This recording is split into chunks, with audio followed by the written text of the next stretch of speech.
한 주일 동안도 평안하셨던 줄로 믿습니다.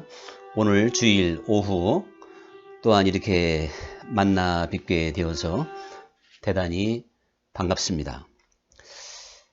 오늘은 우리가 그 주님께서 하신 일이다 하는 그러한 주제를 가지고 함께 생각해 보는 시간을 가질 텐데, 다윗의 이야기 가운데 참 놀라운 그러한 내용이 많이 있습니다마는, 다윗이 압살롬 즉 아들의 반역으로 인하여 예루살렘 궁궐에서 쫓겨나게 됩니다. 그러므로 도망자의 신세가 하루아침에 되었기 때문에 다윗은 참으로 난처하고 그리고 처량한 신세가 되어져 있었던 것이죠. 그래서 그를 따르는 불과 별로 많지 않은 백성과 병력, 그들을 데리고 급히 피난길을 떠나게 되었는데, 그때 이제 그 사울의 친족인 아비새가 이 다윗을 저주하게 됩니다.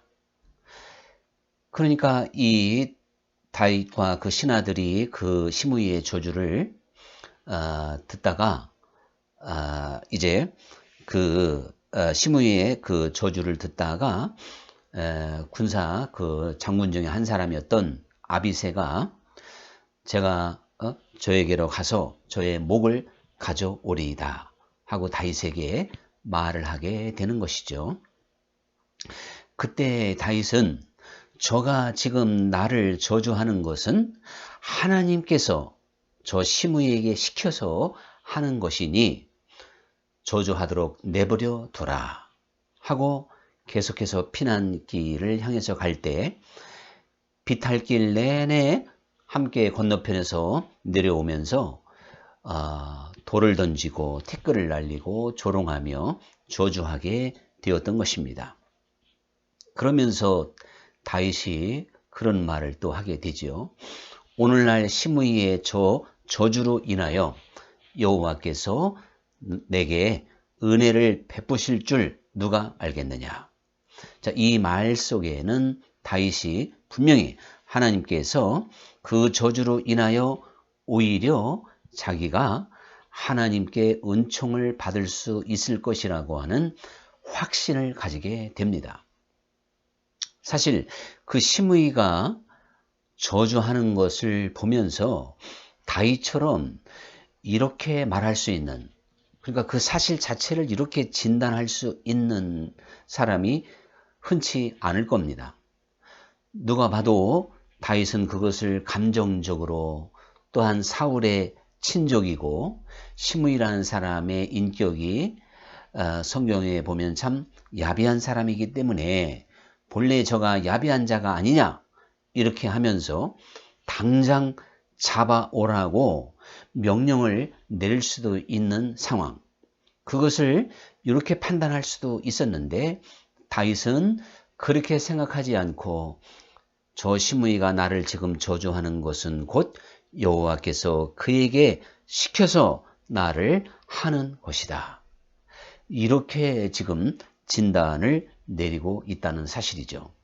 이거 사실 생각해 보면 보통 일이 아닙니다. 다윗이 이렇게 생각을 했기 때문에 시므이를 살려주게 됐고, 또한 다윗은 묵묵히 그 저주를 받으며 피난길로 가게 되었던 것입니다. 그래서 이 다윗이 이렇게 생각하고 또한 이렇게 판단한 근거를 생각해 보면, 다윗이 얼마나 하나님 앞에 진실되게 회개했던 사람인가 하는 것을 우리로 하여금 생각하게 만든다는 사실이죠. 다윗은 나단 선지자를 통해서 그 범죄를 이제 지적당하게 되고, 하나님께서 그 일로 다윗을 용서하기는 하시겠지만 다윗의 집에 환난과 칼이 떠나지 아니할 것이다 라고 하는 예언을 분명하게 듣게 되었고, 그리고 이 다윗은 그것을 지금까지 생생히 기억하고 있는 것입니다. 그래서 다윗은 자기의 잘못을 하나님 앞에 진실하게 회개할 때마다 주께서 저에게 어떠한 벌을 내리신다 할지라도 저는 그 벌을 받기에 합당한 자입니다. 제가 어떠한 벌이라도 달게 받겠사오니 이 무서운 죄를 용서하여 주시옵소서. 분명히 그러한 기도를 아마 수없이 많이 드렸다고 해도 과언이 아닐 것입니다. 그러니까 다윗이 시므이의 저주를 이렇게 지금 생각하고 있다는 자체가 회개의 진정성이 보이고 있다. 그런 이야기죠. 언제나 하나님 앞에 회개하는 마음을 가지고 있었기 때문에 그 마음은 곧 하나님 앞에 겸비한 마음이었고 겸손한 마음이었던 것입니다. 그러니까 일개 정말 비루하다고 평가 내릴 수 있는 그 보잘것없는 시므이가 자기를 저주하고 있는데 아직 다윗은 왕의 신분이지 않습니까? 그래서 그 시므이를 당장 붙잡아 오라고 그래서 그를 처형시킬 수도 있었지만 다윗은 하나님 앞에 겸손했고 그리고 이것이 무엇보다도 하나님께서 지금 저 시므이를 통해서 내게 지금 행하고 있는 것이라고 그렇게 생각할 수 있는 사람이었기 때문에 그는 시므이를 잡지 않았다는 걸 제가 지금 여러 번 드리게 됐습니다. 이 자체가 충분한 회개요. 이 자체가 하나님 앞에 한없이 지금 겸손해진 다윗의 모습이다. 그런 이야기죠. 임금이라고 하는 그런 생각에 빠지지 않고 하나님 앞에 죄인으로서 저주받아야 마땅한 자기 자신의 모습을 솔직하게 지금 고백하고 있는 내용이 됩니다. 그러니까 다윗은 무엇보다도 하나님과 자기 사이의 관계를 지금 이해하고 있는 겁니다. 그것은 곧 하나님께서 하시는 일을 그는 지금 보고 있고 이해하고 있다는 사실이죠. 그래서 다윗은 하나님이 이미 자기를 용서하셨다고 하는 것도 알고 있었고 그리고 하나님께서 자기의 어떠한 범죄로 인하여 이러한 환난을 주고 있다고 하는 것도 이해하고 있는 겁니다. 사실은 다윗처럼 우리 모든 사람들은 하나님 안에서 하나님과 나 사이의 관계를 깨달을 수 있고 이해할 수 있어야 됩니다. 그리고 하나님께서 내 인생을 어떻게 인도해 가고 있는지 이것을 알 수 있어야 돼요. 그것을 다른 말로 이해할 수 있어야 됩니다. 그렇지 못하면 우리는 하나님의 인도하심을 제대로 받을 수가 없습니다. 만약에 다윗이 하나님의 그 인도하심을 이해할 수 없었으면 시므이를 당장 공격할 수밖에 없었습니다. 자기의 자존심을 내세울 수밖에 없었습니다. 그러나 다윗은 하나님의 섭리와 하나님의 계획과 하나님의 인도하심을 잘 이해하고 있었기 때문에 그것을 잘 참아 넘길 수가 있었다는 사실이죠. 우리가 다윗뿐만 아니라 요셉을 한번 생각해 본다 할지라도 요셉이 노예로 팔려가게 되고 그리고 노예 생활에서 또 감옥에 들어가고 이 기가 막힌 상황 속에서 하나님의 하시는 일을 이해하지 못했다면 하나님이 왜 자기를 노예로 또 다시는 나올 수 없는 그 무서운 이제 감옥으로 억울한 누명을 씌워서 들어가게 하셨을까? 이것에 대한 이해가 전혀 안 됐다면 요셉은 스스로 자기 자신의 목숨을 포기할 수밖에 없었다는 사실입니다. 그러나 요셉은 매 순간마다 하나님이 하시는 일을 이해했고 그것을 알 수 있었기 때문에 노예 생활 가운데서도 모범적으로 할 수 있었고 감옥에 가서도 얼마나 성실하게 이제 수감 생활을 했으면 간수장이 모든 열쇠를 그에게 맡길 수가 있었겠습니까? 바로 이것은 요셉이 하나님과 자기의 사이의 관계, 하나님이 지금 나를 앞으로 어떻게 인도할 것인가, 하나님의 인도하심이 무엇인지 이것을 알고 있었기 때문에 그렇습니다. 실제적으로 우리가 주님을 좀 더 깊이 알고 주님에 대해서 많은 관심과 주님께 초점을 맞추게 되면 주님께서 현재 내게 하시는 말씀을 들을 수가 있는 것이고 주님께서 나를 장차 어떻게 인도하실 것인가를 바라볼 수 있게 되고 또한 믿을 수 있게도 됩니다. 다윗은 분명히 믿었던 것입니다. 압살롬이 이제 대세를 얻어서 민심을 거의 다 이제 빼앗아서 자기를 완전히 도관에 든 쥐처럼 사면초가로 몰아붙였지만 하나님은 자기를 버리지 않을 것이라고 하는 걸 다윗은 잘 알고 있는 겁니다. 그래서 그 시므이를 대항하지 않고 하나님의 오히려 그것이 자기에게 축복이 될 수 있도록 만들었던 걸 보게 되는 것이거든요. 이처럼 우리가 하나님을 알면 알수록 하나님 나라를 이해하면 이해할수록 모든 것은 주님이 하신다. 이것은 하나님의 주권을 인정하게 되는 것이고 모든 것이 다 주님 안에 있다. 주님이 하시는 일이다. 저 시므이가 하는 게 아니고 인격적으로 야비하다 할 수 있는 시므이가 기회를 틈타서 지금 나를 저주하는 것이 아니고 만군의 여호와께서 저를 통하여 내게 지금 저주하고 있는 것이다. 이렇게 다윗은 받아들이면서 하나님의 시험을 피해 갈 수가 있었다는 사실이죠. 그러므로 저는 다윗과 같이 이렇게 생각하고 하나님이 하시는 일을 이해하고 하나님의 어떠한 인도하심을 느낄 수 있는 것이 바로 믿음의 세계다. 그런 이야기죠. 이제 정말 이 믿음의 사람들은 모든 것을 일과 사건 속에서 주님이 하신 일을 볼 수가 있는 겁니다. 주님을 보게 되지 사람을 보지 않는다. 그런 이야기예요. 그런데 믿음 없는 사람은 매 순간 모든 사건마다 다 사람의 생각으로 판단하고 이해합니다. 그렇게 되면 계속 일이 꼬이고 풀리지 않습니다.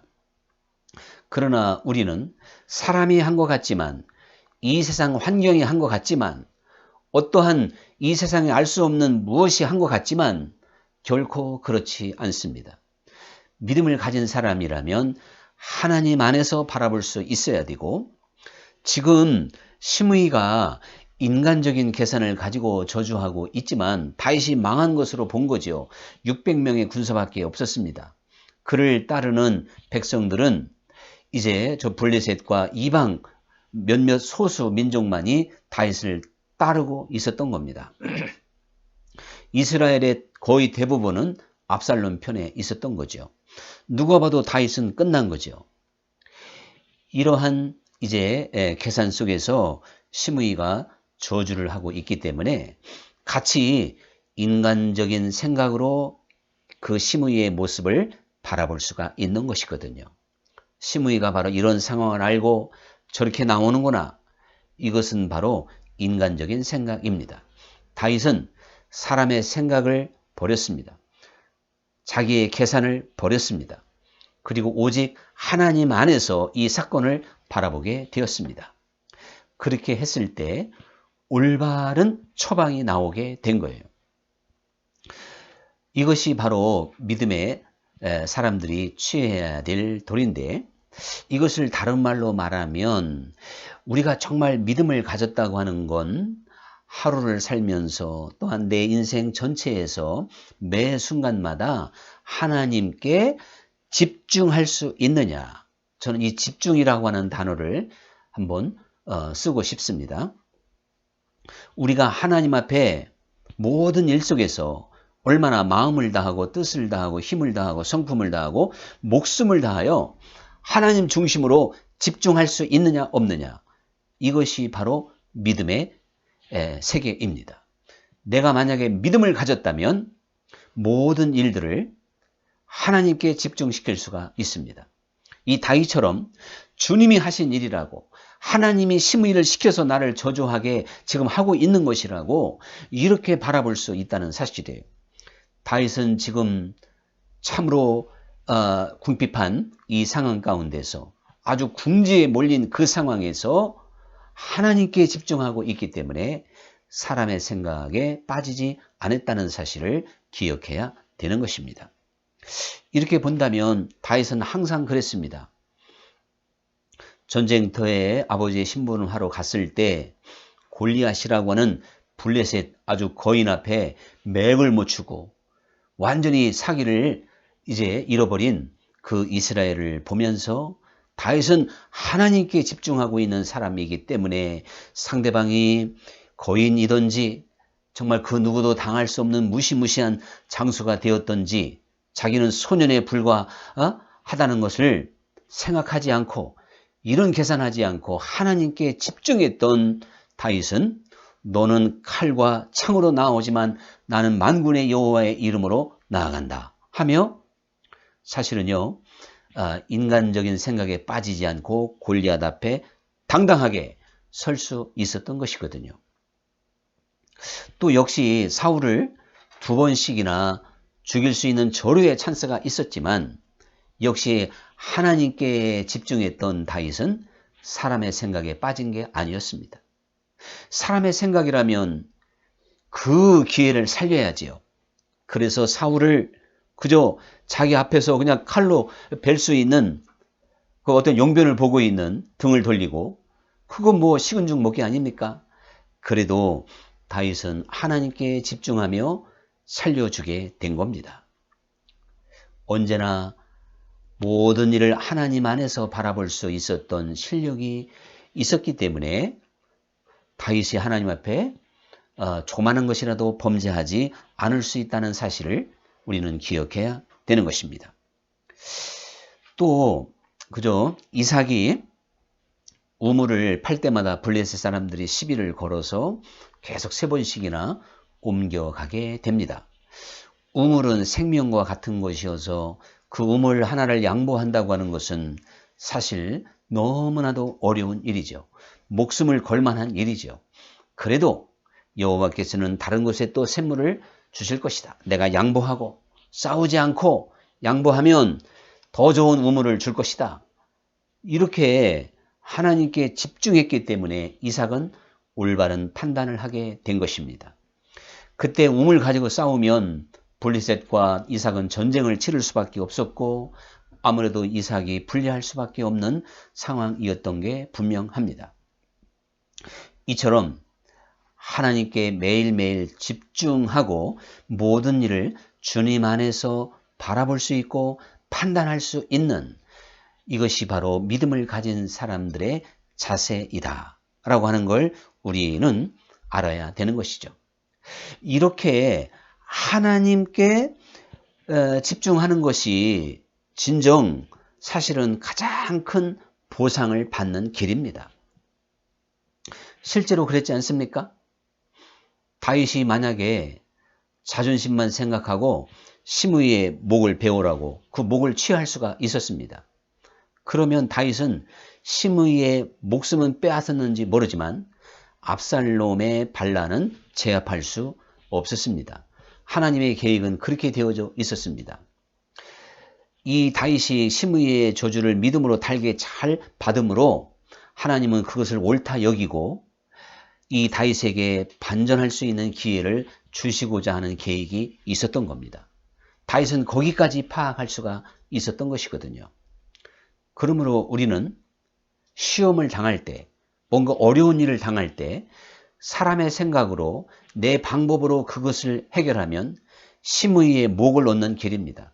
그러나 왕의 자리에서 영영 퇴출되는 길입니다. 그러므로 우리는 사람의 생각에 빠지지 말고 이제 하나님 앞에 보상받고자 하는 믿음을 가져야 된다. 그런 이야기죠. 다윗이 여호와께서 내게 은혜를 베풀 것을 누가 알겠느냐? 베푸실 걸 내가 믿노라. 저 시므이의 저주를 내가 달게 받으면 여호와께서 내게 은혜 베푸실 줄로 믿는다. 이게 바로 다윗의 고백이었습니다. 실제 이 다윗의 고백대로 하나님께서는 이제 이 다윗을 불쌍히 여기셔서 그 압살롬과의 절대적인 수재적인 숫자의 열세임에도 불구하고 승리할 수 있도록 하나님이 보상해 주잖아요. 하나님이 역사해 주잖아요. 하나님이 역사하고 하나님이 보상한다면 이 얼마나 근본적인 것이고 얼마나 큰 것이겠습니까? 만약에 다윗이 그냥 사람의 생각으로 화풀이 했다면 이것은 마치 에서가 팥죽 한 그릇에 장자의 명분을 판 것과 똑같은 것입니다. 시므이의 목 하나 쳐서 뭐 하겠어요? 그 시체 처리하느냐고 오히려 참 불결하기만 하고. 그러나 그 시므이를 가만히 살려줬을 때 하나님은 임금의 자리를 차지하게 만드셨다. 유지할 수 있도록 해주셨다. 자, 이렇게 한번, 이건 결론적인 얘기잖아요. 분명히 이것은 하나님의 그러한 지금 계획이었습니다. 이 차이가 얼마나 크냐 이겁니다. 그러니 우리가 사실 생활 속에서 사람을 보지 않고 주님을 보면서 내가 손해보고 양보하고 용서하고 그러면 지금 다윗처럼 우리는 왕의 자리를 유지하는 길이에요. 시므이에게 한번 화풀이해서 자기 왕의 자리를 잃는 게 현명한 일입니까? 자존심 한번 죽이고 왕의 자리를 유지해서 지금도 이스라엘의 왕으로 존경받는 게 위대한 길입니까? 우리는 분명 무엇이 믿음의 길이고 무엇이 신앙인들이 취해야 될 도리인가를 오늘 이 다윗의 이야기를 통하여 생생하게 깨달을 수 있어야 됩니다. 내가 자존심 내세우고 내가 화풀이하고 내가 성질 부리고 내가 인간적인 계산하고 내가 용서하지 못하고 내가 이해하지 못한 것 때문에 나는 이루 헤아릴 수 없는 지금 손해를 볼 수 있다고 하는 것이, 다시 말하면 시므이의 목 하나 취하고자 내 전부를 잃어버리게 된다는 사실을 명심해야 됩니다. 그러므로 우리는 이제 여호와께 상 받는 사람, 하나님께 보상 받는 사람이 되어야 됩니다. 그러면요, 하나님 앞에 기도하는 시간에 얼마나 힘이 있을까요? 내가 화풀이 다 하고 내가 다 원수를 갚은 다음에 무슨 면목으로 하나님께 기도할 수 있겠습니까? 내가 억울하고 내가 이해하고 용서하고 그래서 상한 심령으로 하나님께 나아가면 하나님은 내게 그 기도가 얼마나 힘이 있을 것이며 당당할 것이며 하나님이 또 어떻게 크게 보상해 주실 건지 우리는 넉넉히 짐작해 볼 수 있지 않습니까? 우리는 세상과 또 사랑과 더불어 다투지 않고 오직 여호와 하나님과 다툴 수 있는, 뭔가 계산할 수 있는 그런 지혜가 있어야 됩니다. 이제 다윗이 내가 저 저주를 이제 참음으로 하나님께서 선한 것으로 바꾸어 주시리라, 이렇게 지금 말하고 있는 것처럼 여러분, 내가 불편한 일을 만났을 때, 억울한 일을 당했을 때 잘 참고 지나가면 하나님께서 선한 것으로 갚아주실 것으로 믿고 그렇게 양보하십시오. 그래서 하나님께 얻으십시오. 하나님은 반드시 선한 것으로 갚아주시는데 그 갚아주심은 내가 안 갚은 거하고는 비교가 안 되는 엄청난 하나님의 보상이 있다는 걸 오늘 이 다윗의 이야기를 통하여 다시 한번 깨닫고 언제나 믿음으로 전진해 갈 수 있기를 간절히 소원합니다. 기도하겠습니다. 감사하신 아버지 하나님, 오늘 다윗의 이야기를 통하여 다시 한번 우리가 이 세상을 살아가는 동안에 하나님께 보상받는, 그래서 하나님께서 모든 것을 하신 일이요, 사람의 생각에 빠지지 않게 하여 주옵소서. 우리가 사람의 생각으로 계산하면 용서할 수 없고 이해할 수 없고 참을 수 없습니다. 그러나 주님을 바라보고 주님이 하신 일이라고 생각하면 우리는 받아들일 수 있고 이해할 수 있고 용서할 수 있고 참을 수 있을 줄 믿습니다. 이러한 믿음으로 늘 살아가는 우리 모두가 되게 하여 주옵소서. 주 예수 그리스도의 이름으로 기도합나이다. 아멘. 할렐루야. 이제 한 주간도 승리하시고 평안함 가운데 다음 주 주일 오후 4시에 다시 뵙도록 하겠습니다. 감사합니다. 할렐루야.